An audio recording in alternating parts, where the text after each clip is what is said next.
டெய்லரிங்ல இது ஒரு முக்கியமான விஷயத்தை இன்னைக்கு சொல்லிடுறேன். நீங்க தச்சு முடிச்சுட்டு வீட்டுல தைப்பீங்க, தையுங்க வேண்டாம்னு சொல்ல, புது துணியே வாங்கி தையுங்கன்னு சொல்ல வேண்டாம். என்னோட எக்ஸ்பீரியன்ஸ்ல நான் சொல்ற ஒரு முக்கியமான விஷயம் எல்லாத்துக்கும் சொல்றது, ஆல்ட்ரு தைக்க வேண்டாம்னு சொல்ல. உங்களுக்கு டைம் கிடைச்சா செய்யுங்க.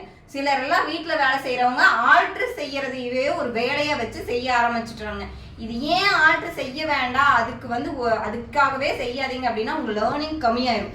ஏன்னா ஒரு 2 டாப்புக்கு கை வச்சு கொடுக்குறீங்க, சின்னதா அடிச்சு கொடுக்குறீங்கனாலும் உங்களுக்கு 100 ரூபாய் 200 ரூபாய் கிடைக்கும். ஒரு பிளவுஸ் தச்சிங்கன்னா தான் உங்களுக்கு 200 ரூபாய் கிடைக்கும். அரை மணி நேரத்துல செய்யற அந்த காசை நீங்க பாப்பீங்க, ஆனா உங்களோட லேர்னிங் அந்த இடத்துல குறைஞ்சு போயிடும். ஒரு டாப்புக்கு கை வைக்கிறோம், ஒரு புடிச்சு அடிச்சு கொடுக்குறோங்கிறது அது ஒரு வேலை, அவ்வளவுதான். ஆனா நீங்க புதுசா ஒண்ணு தைக்கும் போது அந்த இடத்துல நிறைய விஷயத்த கத்துக்குவீங்க. வீட்டுல இருக்கிறவங்க அப்படின்னாலே பழைய துணி தைக்கிறதுக்காக இருக்கிறாங்க அப்படிங்கிற மைண்ட் செட்டை இனிமேல் நாம மாத்தணும். அதனால நீங்க இன்னைக்கு இதை நல்லா மனசுல வச்சுக்கோங்க. எப்பவுமே ஆல்ட்ரு வேலை நான் செய்யவே வேண்டாம்னு சொல்லல, செஞ்சு கொடுங்க. ஆனா அதே வேலையா செஞ்சு நீங்க ஒரு ஆல்ட்ரு டெய்லர் ஆயிடாதீங்க. நீங்க ஒரு நல்ல டெய்லர் ஆகணும்னா கண்டிப்பா உங்களுக்கு லேர்னிங் இருக்கணும். நீங்க அதனால கண்டிப்பா டெய்லி ஒரு புதுசா ட்ரெஸ் தச்சுக்கிட்டே இருக்கணும். ஓகேவா? ஓகே.